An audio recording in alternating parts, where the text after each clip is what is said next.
had a little bit of a studio presence at the time. Now, So does the LA taking a lot of credentials from New York? Do they kind of look up their nose at them when you hit LA? Is there any kind of rivalry between the cities? Not really, because at the time, every single one of these companies had offices in both places.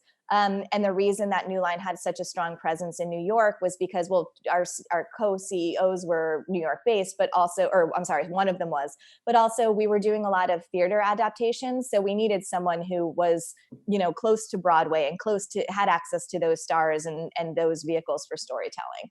So, I wouldn't say that people necessarily looked up their nose at it, but once I got to LA, it was a whole different ball game. We can put it that way. Right.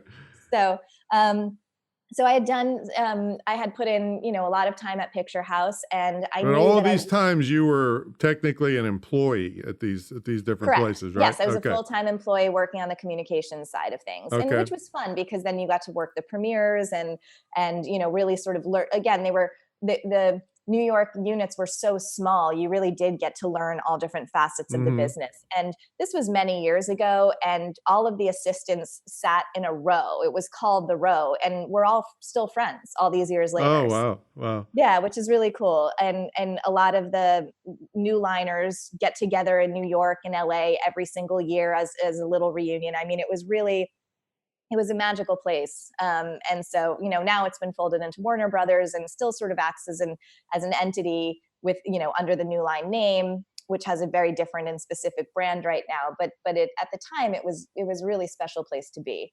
So long story short, or long story long, I I I decided at Picture House that I really wanted to write full time. So I moved back in with my parents, left New York City, moved back in with them in New Jersey, and lasted a whole of 3 weeks before I thought to myself, well, I need a job because this isn't going to pay me for probably a decade. And I was right.